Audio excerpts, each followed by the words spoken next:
Hi, everybody, and welcome to episode number 246 of Circle Up and Get Real, where we talk about things that matter with people who matter. And today, my guest is Mark French, who I have only recently met. Actually, we've never met in person, Mark, but met through Zoom. And I feel like we are connected somehow. I don't know. I can't even explain it. It just feels Likewise. yeah. So we met through a mutual friend, Dawn, our friend Dawn Mant, who lives in Grafton, where you're originally from, Mark. And Mark now, I'll just tell you a little bit about him. He's a nomadic photographer, an adventurer, and a content creator on an epic road trip through the lower 48. Right now, this moment, he's with us. I'm in Fargo, and he's in Louisiana. We'll get to that in a second. Mark has spends a week to 10 days in each state to meet the people, take pictures, and experience culture. And he says, life will live you in the absence of you living life. So welcome, Mark. Thank you so much. What a beautiful introduction. Well, Um, it's been so much fun to just think about since our last conversation, our first and only conversation, about what you're up to. And we had a conversation about publishing a book and doing some other things. But I am fascinated by your decision, Mark, to take on this epic road trip. Can you can you just explain to the listeners where that came from?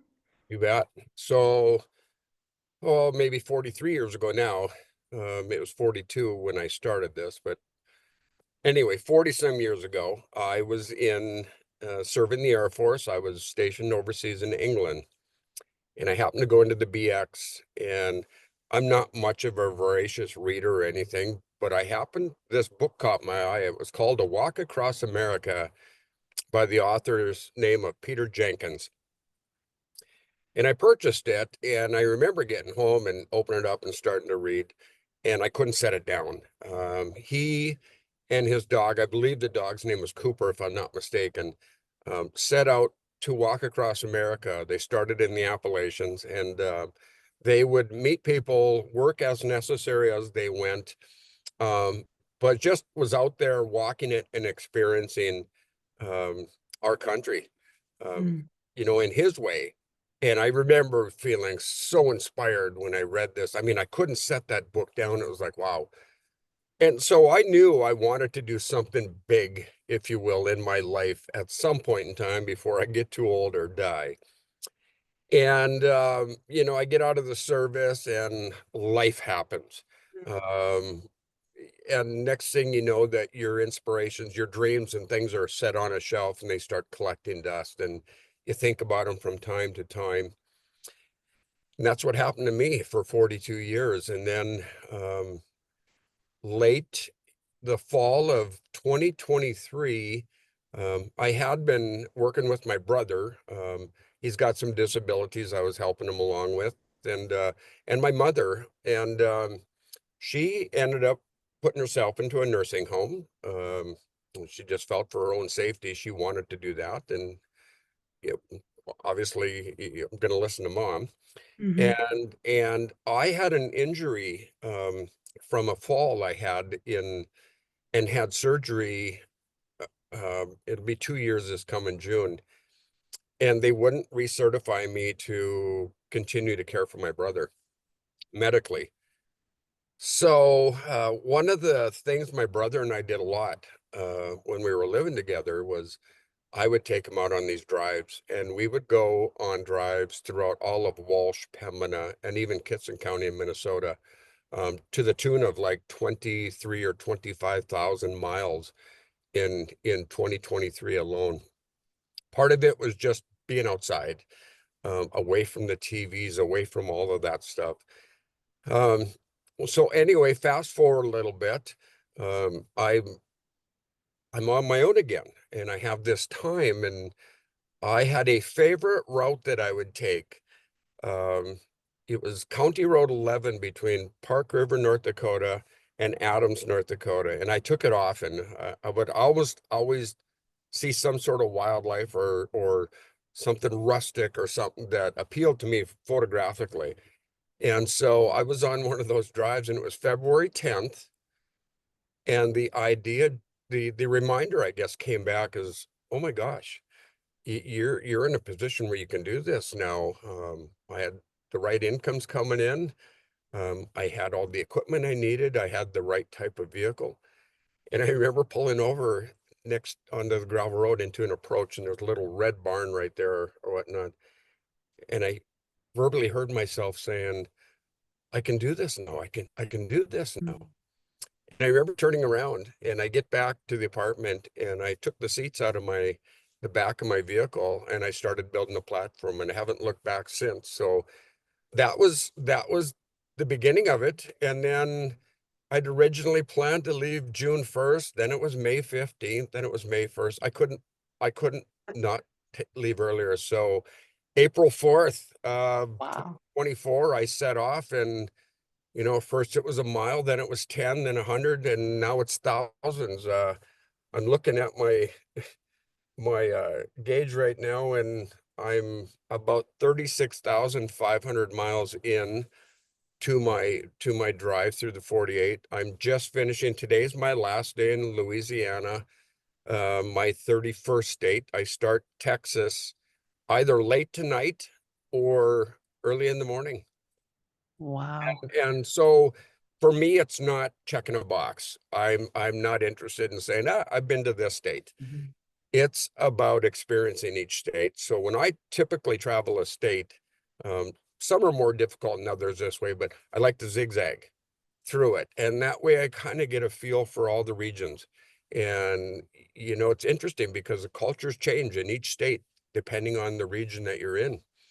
And so do the people. When I biggest surprise, wow, how absolutely kind, loving, caring, and compassionate the people of this country are. I've had zero incidents where you could chalk up to being in trouble, someone being mean-spirited. Zero, nothing. Um, Another surprise, and this I really do want to mention. I was in Pennsylvania during the elections. Now, I'm not in front of a TV, and I never click on anything that's going to bring more political stuff onto my social media pages. And so I kind of lost sight that we were having this election. I had done an absentee ballot, but that was before. And I get a call from my best friend back home, and he says, "Oh my gosh, you're in the thick of this." And I asked him what he was talking about. He goes, "Well, the elections."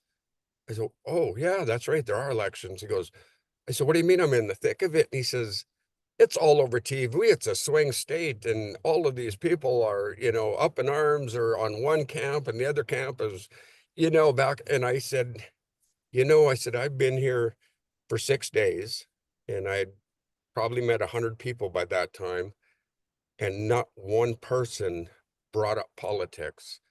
And it really opened my eyes to the fact that what we are fed on media and sometimes on social media, I'm not finding that to be overwhelming truth in our country. I'm not saying it doesn't exist in pockets, perhaps, but the way the TV and the media would make it out is it's like that everywhere in the state, and that's just not true. I think a lot of people could have cared less, Wow. quite honestly. So you've brought up a lot of things that I'm very curious about, not the least of which is what were you doing that allowed you the 40 years? What were you doing that allowed you the freedom to be able to do this now? I just didn't, I lived, worked. I fell into the routine that most of us do, and that is, the expectation. You get out of school, you either go to college, you go into the service. I went to the service. You get out and you start working and you start living, paying your bills, getting a place to stay, all that stuff for years. I ended up getting married when I wasn't quite 40, 39. And, I was married for 17 years, have a daughter, and ended up getting divorced in 2017. So I had some years from 2017 up until 24 when I left. where I probably could have done this. And the idea did, you know, uh, I thought about it a little bit. Um, but I was still allowing life, if you will, to kind of dictate um, my next steps. And I think there was a realization somewhere in here that, wait a second, am I going to live my life based upon someone or something else's expectations? Or am I going to pick and choose what I want to do and kind of live life a little bit more on my terms? And that's what I chose to do. Um, yeah. So I don't know if that answers your question or not, but Yes, yeah. So you saved money. You had the opportunity. Did you retire from whatever it was you were doing? sure. Yeah. So I worked for a company called Cargill for almost, it was about 18 plus years. And had a little pension with that, which was nice. And I'm one of those that said, in order for me to be able to do this, I started taking my Social Security at 62. There's no guarantee it's going to be there later on. And so I'm using it today for what I'm doing. And so those two incomes alone enable me to do almost everything I do. And then I also have a photography business that enables me to generate a little bit more income. Just so there's some safeguards in place if I blow a motor or something were to happen mechanically Yeah. that I could address it. But I'm also finding that you can handle all your business on the road. Here's Yeah. an interesting finding of mine.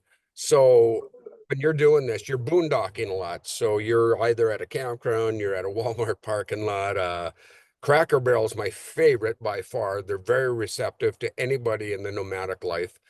Some rest areas or whatever it might be. But when I go to these places, I inevitably meet people that are doing something similar. And oftentimes it's not, they're doing the entire country. It's their little trip. It's 6 states or it's national parks or whatever. And the interesting thing is I'm meeting more single females doing this than males, which I find kind of surprising. Because when I engage with them, they will talk about how they take extra caution or precaution as to selections of where they're going to stay for the night. They do a lot of research ahead of time and the like, and most of them are young. So when I say young, I'm talking in your from like 25 to 40, that Wow. age range, but they're working from home. So as long as they have a type of job where they're able to work on their computers, as long as they have Wi-Fi access, they can work from anywhere. And it's fascinating to see that and to watch. I'm a people watcher, so to be able to not only hear what they're sharing with me, but watching their emotions as they talk about it and the joy that they have in their lives by being able to do something like this. I guess the thing that's there is not everybody can, and I fully understand that. Um, but there are many that have the opportunity, but they don't give it any priority. And it was like me, I didn't give it priority for 40 some years. And in a way, I'm kind of glad I didn't, because it allowed me to mature a bit Okay. and do this in a better place, Yeah. than if Yeah. I might have been young and stupid back then Mm. and made some foolish decisions. But yeah, there's a freedom, and I Yeah. understand where they're coming from. There's a freedom that exists from being able to choose your own backyard. I'm sitting right now as we're talking. I'm sitting, and I don't know if it'll show up, but I'm in Lake Charles, Louisiana. Oh, wow. I got a lake in front of me. Um, obviously it's a cloudy and overcast day, and it looks kind of mucky out there, and it is chilly, but I get to choose where Yeah. I'm going to end up. I get to choose what place I want to go to, and one of the things I don't really do is I try to stay away from the tourist traps. Mm. Everybody goes there. I'll see some. I'll go to, I went to Niagara Falls. It was a must. I'll Yeah. do the same thing with the Grand Canyon. Some of those other places, I'm not dissing them at all. It's just as part of my trip, I'm really interested in some of the back roads. I'm Yeah. interested in the smaller communities. You know, And for me, it's about meeting America, where America's at. I love it. Love it. So where did you start, Mark? I started right in Grafton, North Dakota. I'd been living there, had an apartment, and I was under the arrangement of a month-to-month lease. So it was really easy for me to move on. Once I decided my last 2 days in North Dakota, winter, and it was still cold in April. My last 2 days, I slept in the garage of my apartment in my vehicle with with it set up the way I was gonna start, just to find out and get a feel for what it was gonna be like. And I knew right then and there, I says, this is happening. And so April 4th out of Grafton, I left. Um, like I said, and now it's 36,500 miles later and 31 states later. So did you plan your route before you left, or are you just sort of making it up as you go? Yeah, thank you for that. No planning, zero. Oh, wow. The only plans that I would ever make on this is when I know that I have to take care of a piece of business in a certain location, or like today or the last couple of days, I'm expecting a package. Hmm. You'll plan for that, obviously. Hmm. No, it's interesting that you asked that. I oftentimes, so my phone is my friend, and the first thing I do when I wake up in the morning after I make Bully Brew coffee. So we got to mention that because that's a North We Dakota. love Bully Brew. Oh, we love Bully Brew, and they're a sponsor. They send me care packages on the road, so I'm always having my beans, and they gave me a grinder. So I grind my own beans every morning and have a fresh pot of Bully Brew. Um, but my phone, so I make my coffee and I'm sitting in the back or laying in the back, and I'll look at my phone, I'll look at the weather, and if it's really bad in one direction, I kind of nix that for the day, even if I thought about heading that way. And I'll go somewhere else. And oftentimes it's funny because I'll have my maps out and I say, I don't know where I want to go. And I'll do one of these where I close my eyes and point, and that's where I end up going.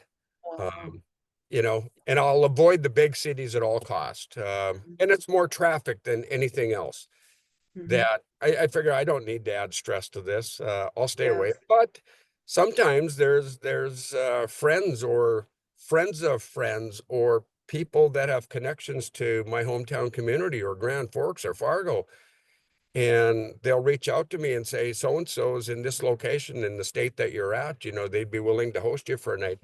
I'll go out of my way. Florida, that happened in Florida. For those who have been, when you're in the city, you're in the city, and it's all connected along that whole eastern coast, well, both coasts and the Gulf. So you do what you got to do, and it's navigable. I do one thing I try to do is stay off any roads in the evening time, primarily because the roads are unknown to me, and Hmm. I just like the added benefit of having daylight.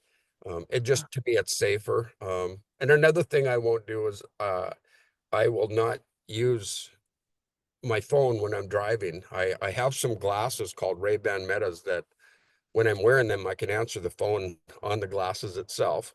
Oh, So wow. that's a big plus. And now I just finally figured out my console here so that I can take phone calls just by pressing a button and Okay. and talking through, with Bluetooth. So technology enables so much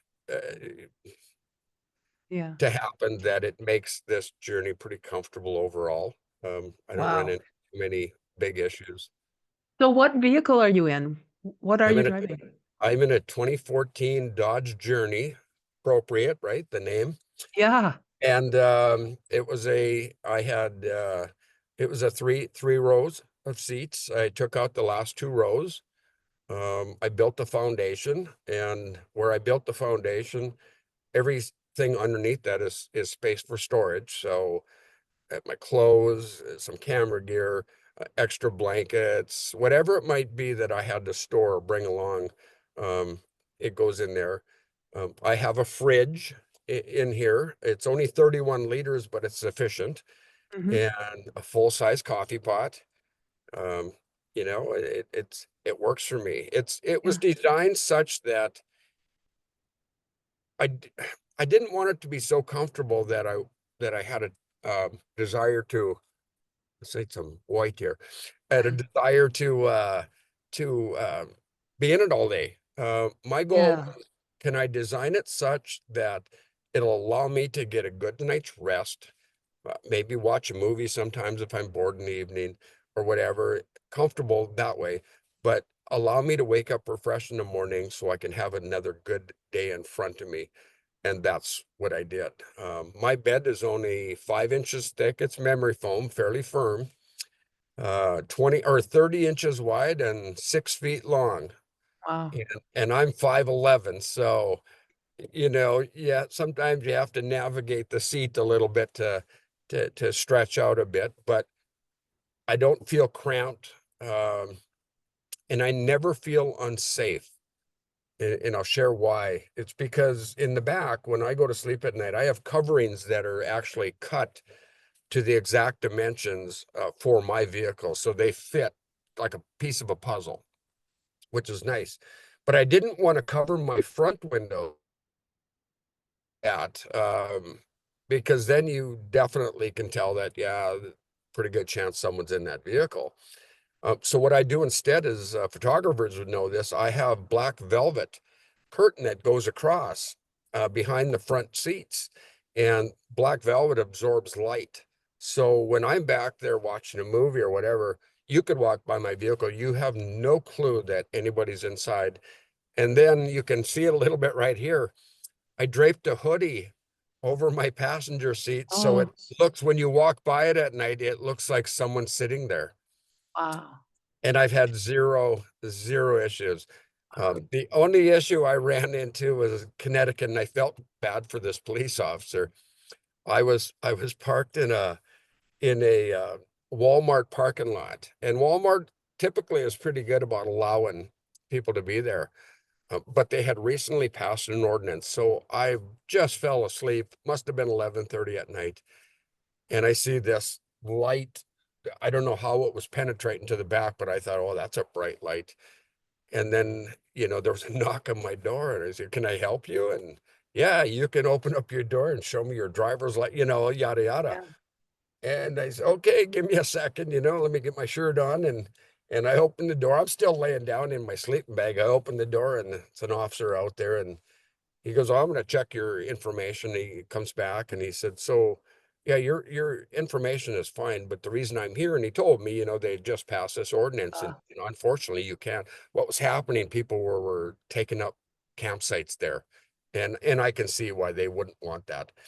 Um, but anyway, he says, did you just drive out here for the fall colors? And I said, and then I shared my story of what I'm, yeah. and he goes, oh, I almost feel really bad right now for having to kick you out of here, and I said, hey, you've treated me professionally. You're doing your job. And I said, can I take a picture for my Facebook post? And his words, I can still see his face. You're not going to diss me, are you? You're not going to say anything bad about me on there. Yeah. And I said, no, I said, if anything, it'll be the contrary. I said, I would hope that most officers in your situation would treat the people with the kind of respect and professionalism that you treated me with. Mm. And I just did I said Connecticut. I meant Rhode Island. And one thing about Rhode Island is you're an hour away from everything because it's so Right. small. Right. So it was a 45-minute drive later, and I was in a Cracker Barrel parking lot that I had Right. spent the night before at. And so it was no worries. You just adapt as you go. It's the only time I ever got the knock, though. No other states I've never had an issue. Wow. So when you get there to the state, you decide if they have a Cracker Barrel or if they have a Walmart or places to stay. So almost east of the Mississippi, almost any town of population, and I'll say population of 20,000 or more, they'll almost always have, well, they will have a Walmart. Most will have a super center. Um, and many, I would say a majority of those types will also have a Cracker Barrel. It becomes less when you're on the west side of the Mississippi. Midwest has quite a few yet, but you get into the mountains and beyond, it's a little bit more sparse. So yeah, but I have an app. It's called iOverlander, that I look at every day. It's the one app that is probably my biggest guide, if you will, because people that are doing this, like myself, will put in our reviews, we'll put in commentary about where we stayed, whether that it's permissible, do you need to ask for permission to do it, yada yada. And anybody who goes on that app can then see before they even get to a location, are there places that are receptive to nomadic travelers doing this?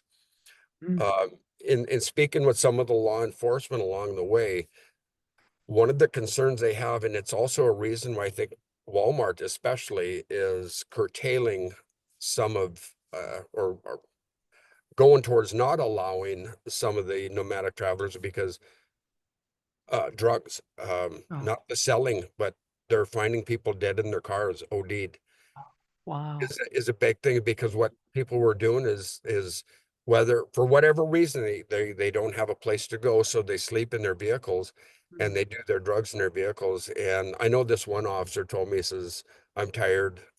It's hard for me to even show up anymore to do a welfare check at a parking lot because we found too many people that are dead. Um, Yeah. and that just hurts when you hear that. And I guess that's a reflection of part of this country nowadays. It's a tough economy, so Yeah. I see a lot of homeless. I see a lot. I tried to help a guy out this morning at a local McDonald's, just in a wheelchair and homeless. It's just something that I get to do from time Right. to time, Right. when I can afford it. Um, Yeah. but but so that hampers it some. And then there's also some nomadic travelers doing what we do that they don't clean up their mess and they leave a mess. And that bodes really poor for all of us Hmm. trying to do this. Yeah. Many are out there with a little bit more comfort, if you will, than I do. So they're either in a pretty good sized van or even, smaller to the grandest of RVs, if you will, and everything in between.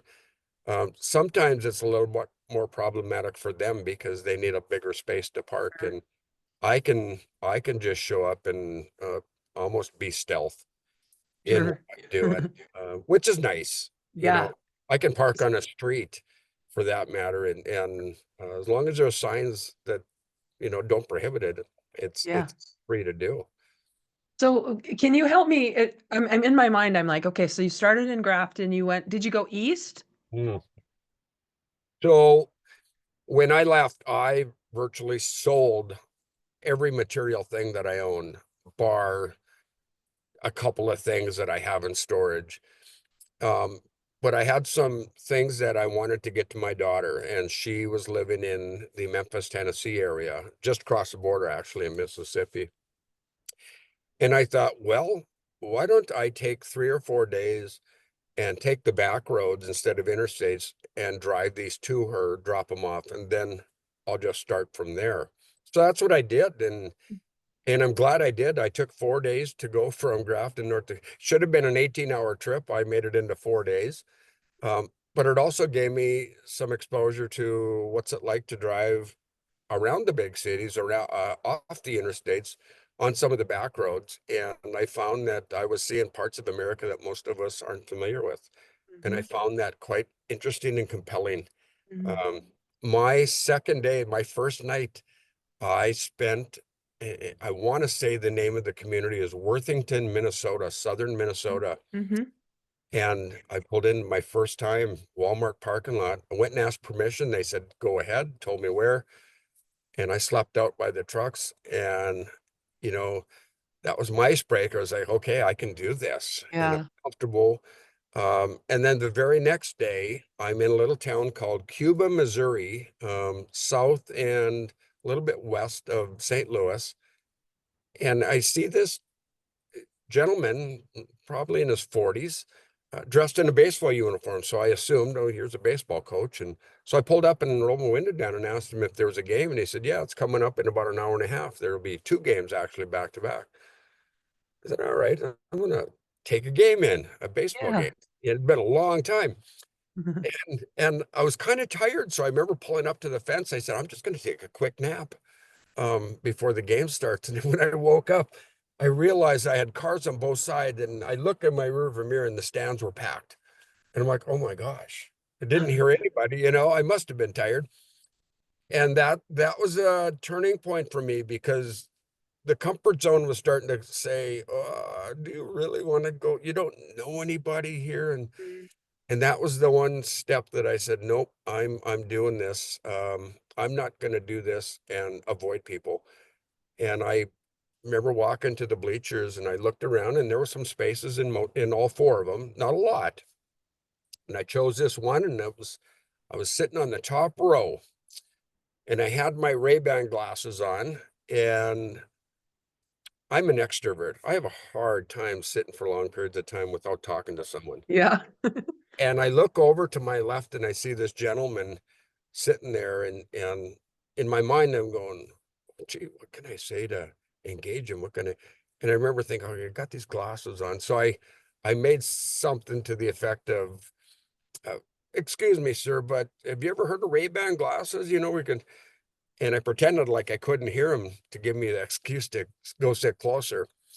And we just started talking and introduced each other, told him what I was doing. And all of a sudden the phone rings and he said, I got to take this. It's the boss. And 10 minutes later, here his wife and father-in-law show up at the game. And I remember looking down and saying, you must be the boss. And she was, yeah, I'm the boss. So Travis and Christy and his father-in-law, Jim, they sat and chatted with me. Oh, the whole time I was there, I know Jim was telling me about all these places that I could go and see in Kentucky and Tennessee, and because I told him my direction, and I remember thinking when I left, I says, "Wow, that's the type of folks that I'm going to do this for. They're so open, receptive, interesting to talk to, engaging." And I remember him saying at the end, he says, when you come back and travel Missouri, you make sure you're coming to stay at our house. And sure enough, when I did Missouri, ended up spending a day and a half with the family. I felt like family when I was there. And so I called those Travis and Christy Cook, and their two children, Keaton and, oh, I don't want to, Kenzie, real name Mackenzie. Fantastic folk, but I call them my first family of this trip. They really set the tone for how I was going to live out the rest of this trip and how, I wanted to engage folks. I'm thinking of a quote that Wayne Dyer. I'm a big fan of Wayne Dyer's, and used to listen to all the things that he would put out there on CDs back in the day. And he said one time, "You will find whatever you're looking for. If you're traveling and you're asking people about a certain part of the country." He said somebody asked him one time when he was in Maui. He lived in Maui, and somebody said, "So what is Maui like?" And Wayne Dyer said to them, "Well, what is it like where you're from?" And they said, "Oh, we're from the East Coast and people are rude and it's terrible and we want to get away." And he said, "I'm pretty sure you'll find exactly that here." And then the next people came to him and said, "Hey, we want to know about Maui." And Wayne said, "Well, what's it like where you're from?" And they said, "Oh, we're from the Midwest and people are so sweet and friendly and kind." And Wayne said, "I think you'll find that that's how people are here too." And it Yeah. sounds to me like that's what you're experiencing, Mark. The first people you met were this great family because it's who you were being. Mm. And you said, "I've had zero problems. I've had zero things happen." I'm betting it's because it's who you're being. Thank you for that. I like to think that I come with some positivity, and approachable. That's important.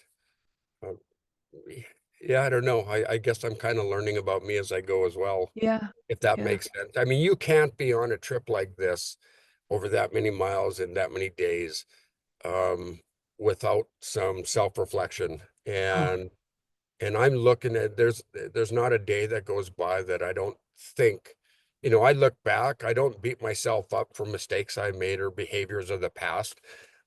Rather, I look at stuff like that and say, what can I learn from that time that will make me better today or a better person Mhm. today. Um, Yeah.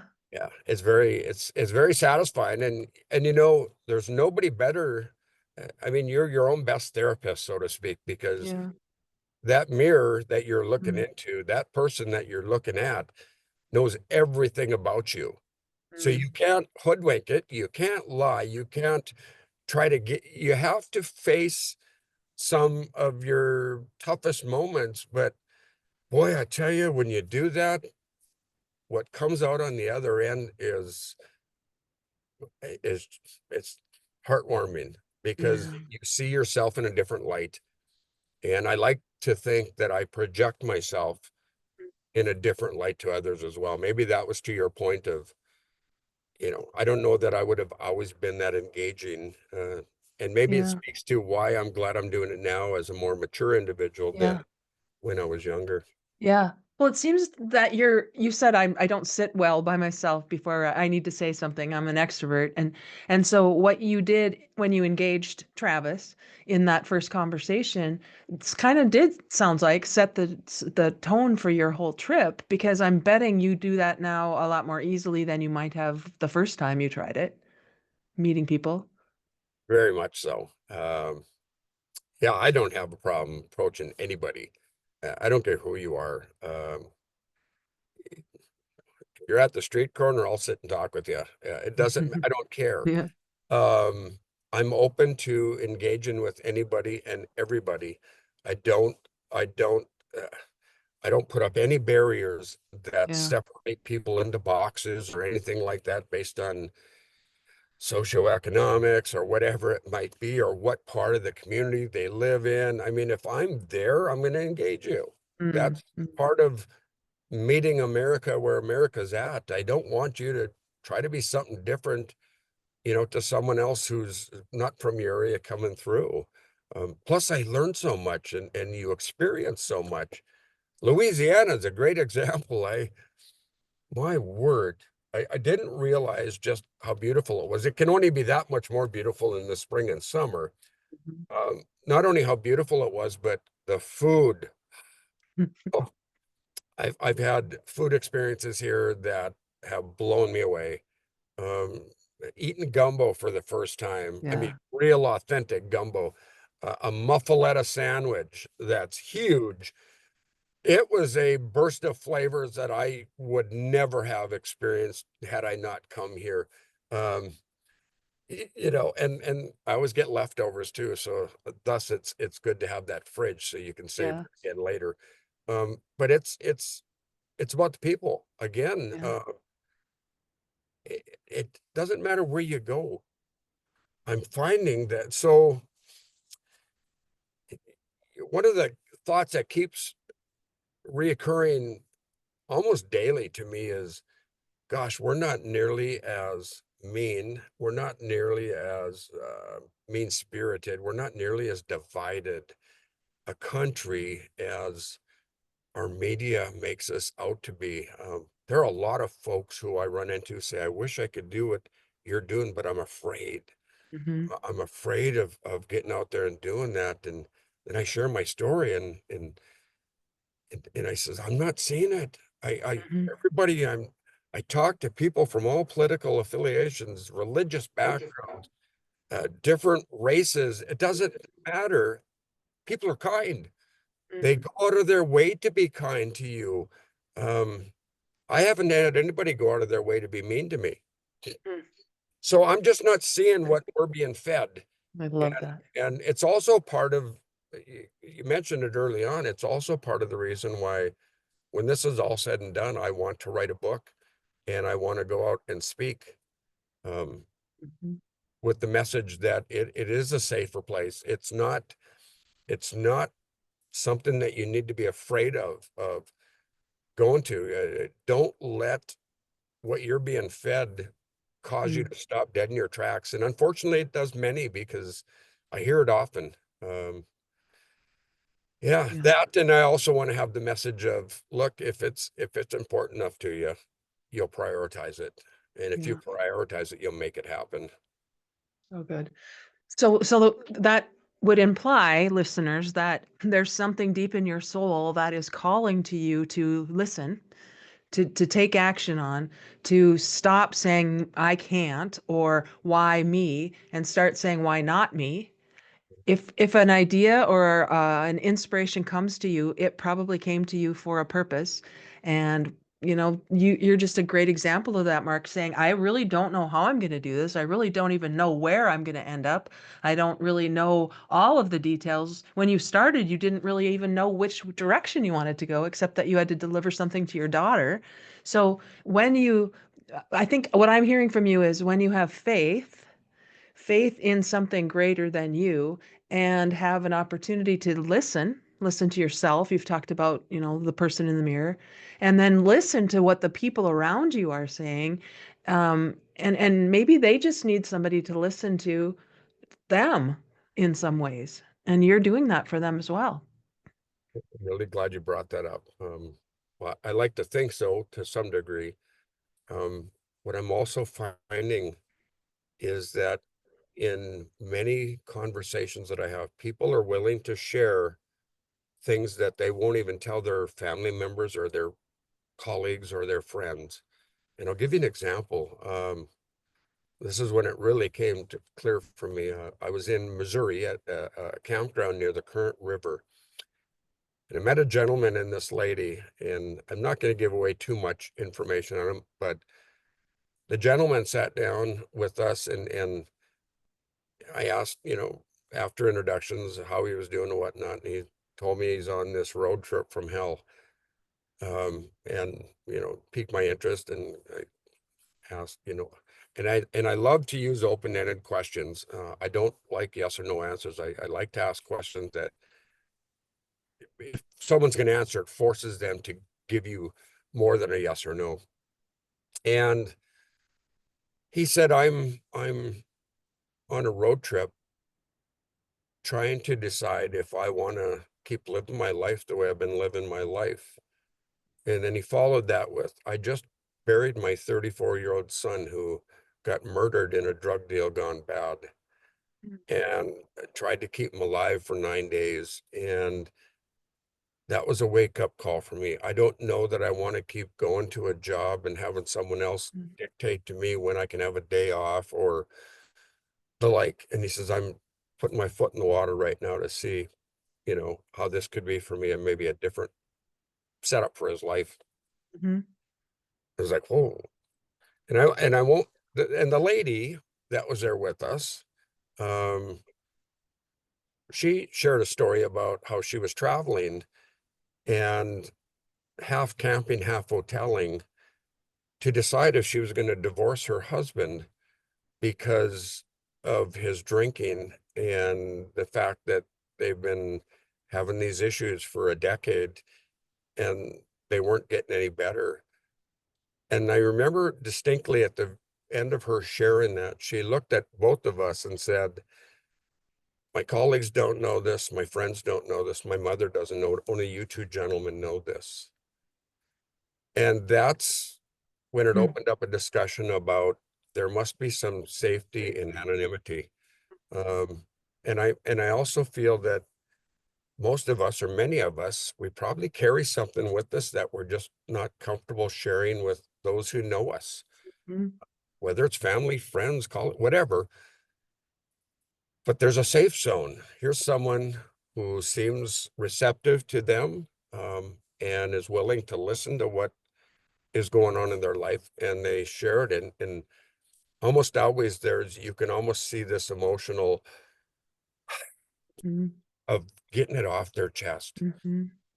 And they're some of the most satisfying conversations that I'm involved in. And that just happened to be one that always jumps out at me as, you know, you're you're telling me this stuff. Why me? Mm-hmm. And I think it kind of goes to what you said. I perhaps it's my approach or just being open to Mm-hmm. to everything and non-threatening to Yeah. anybody. Yeah. Um, and I've Yeah.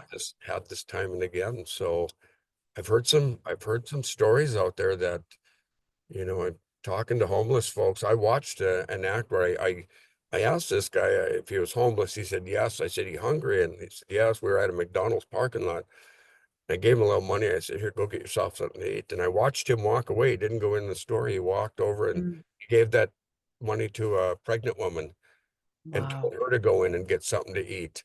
That told me a lot about that guy. And then I called him back over and we were talking and he says, I paid my dues. I made my mistakes. I ended up in prison. Drugs, all this stuff. And he says, for 7 years now, it's like an anchor that's on his foot all the time. You have a hard time getting a place to stay. People have a hard time getting work. Um, you could argue on one side, yeah, well, they made their bed. He did, but isn't the punishment over?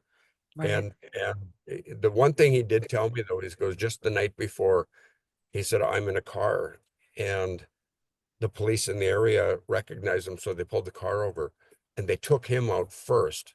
And they had done nothing wrong and there was nothing in the vehicle type of thing. He goes, I get that all the time. Mm.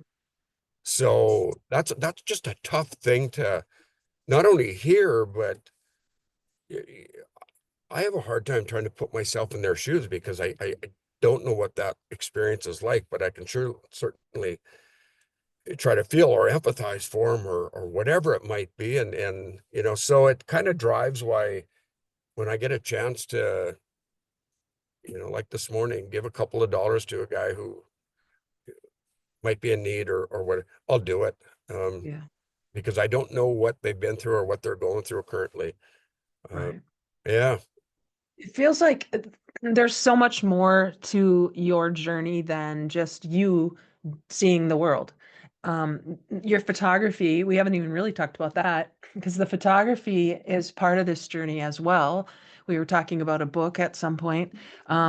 You, I also have a couple questions. One is, what do you plan on doing with the photography, and what are you doing it with it currently? Let's start sure, there. sure. So obviously I'm taking many photographs. A lot of the photographs you see on my Facebook posts, they're just taken with my phone. Okay. Um, Convenience thing, and you don't have to take out the professional gear and do Mhm. it. I'll use the professional gear to when I get to a place where it's like, now this is a shot that I want to professionally capture. For Mhm. example, in Connecticut at Barkhamsted Reservoir for the fall colors on a mirror-like lake. Wow. That's when you take out that. As a matter of fact, I got my calendar and I have it in here, so I'll show Oh, you so you awesome. know what I'm talking about. And by the way, this is the first time I've seen this calendar. They just came today. Oh, nice. I Yeah. ordered one. So Oh, look at this is that. in Barkhamsted. This is when I'll take out the. I don't know if it's Yeah. showing up well or not on your. Oh, I think we can make it out. Yeah. So And I want to just jump in then. Calendar, yeah, brand new yeah, project, just came out. brand new. Yeah, a So little that's late. available.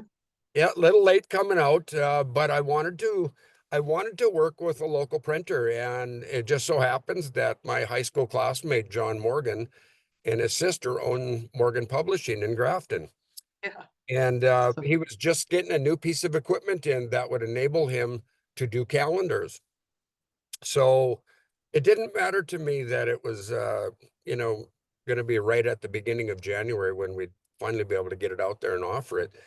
Um, but what I'm finding is I'm hearing from some followers and friends that they'd like to be able to support me more and they're interested in prints, but in this economy, prints are expensive. So I needed an avenue where I could share some of my favorite images in a reasonable manner or at a reasonable cost. Um, and the calendar just seemed like the right thing to do. It's practical. Mhm. It's functional, so Yep. you can write on them, you can do whatever, and on each one of them, I put a little message on each month, and it's just kind of a little message of encouragement. For example, January is live your life fully.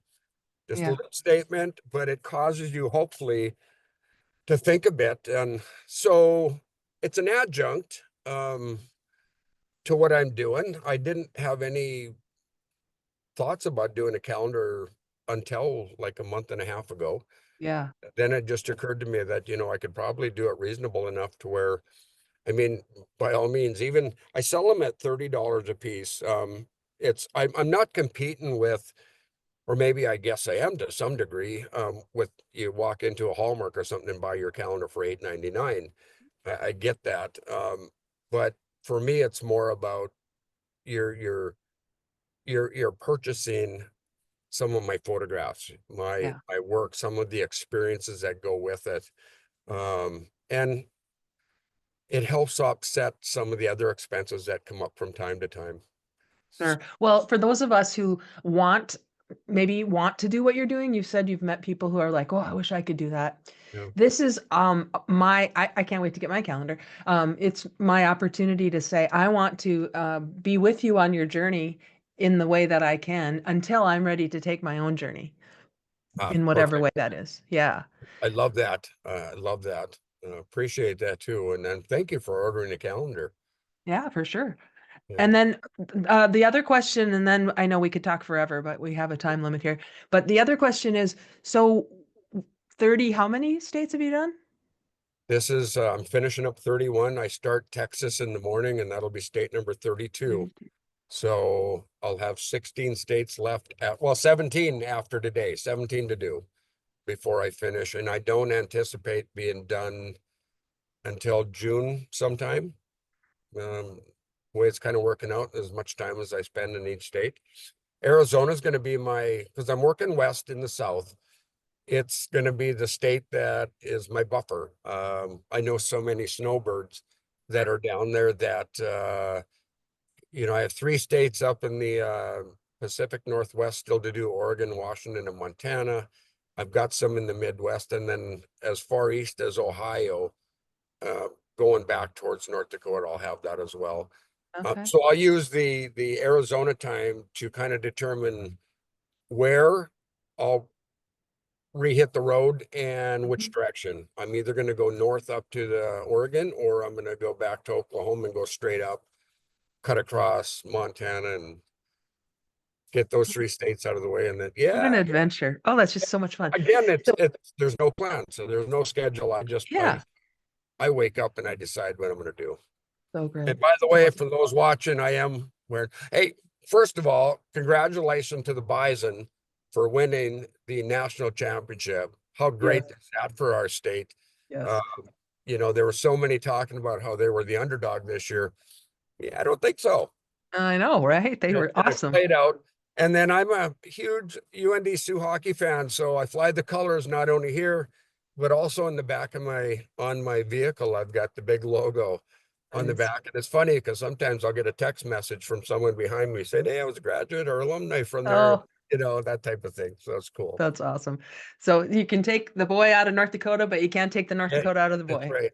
And you know what? I'm glad you brought that up.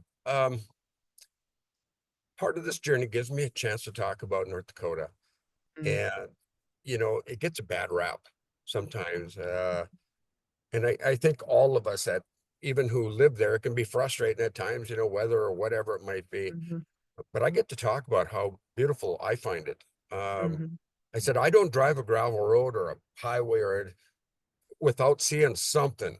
It could be something historic. It could be something rustic. It could be wildlife. It could be, and then I said, don't assume because most of your land in the valley is flat and full of you know farm products, corn, potatoes, sugar beets, whatever.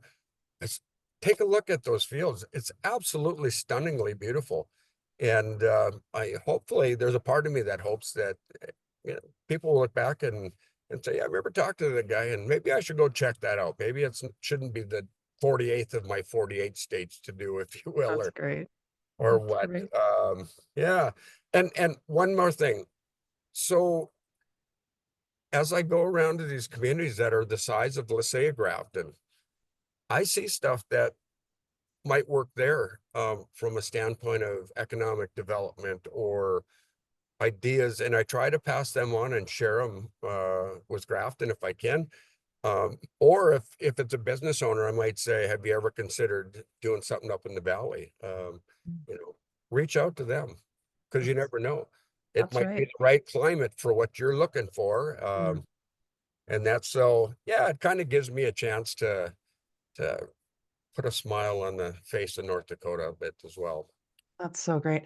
Well, I'm thinking of two quotes that would be perfect to end with, and one is, we're going to be the same people we are 5 years from now, except for the people we meet and the books we read. And so, if we want a life that's a little bit different than the one we already know, we've got to take action and do something. Like you said, listen to what your heart is calling you to do, and then do it. And then the other one, the other thing I'm thinking about is, uh, if you have any regrets at the end of any of us, if we have any regrets at the end of our lives, may they be for things we've done and not for things we wish we would have done. Yes. You And you you're showing mentioned us. that. It gets me thinking about, you know, it's pretty easy sometimes, especially now as I'm over the hump of projecting myself ahead. And I often wonder, am I gonna be emotional? Am I going to be sad? And I think it's the opposite. I said, I think if I have emotion, it's gonna be that I did this. Yeah, I accomplished this, and it's not gonna be a sadness for it being done. It might be a new beginning into continuing to do something more. But the fact that you can look at it and say, I did it. I did what I set out to do. mhm. And I'm gonna get emotional just talking about that because Oh, I love that. Yeah, it's it's um it's the most gratifying thing, the yeah, most heartwarming thing.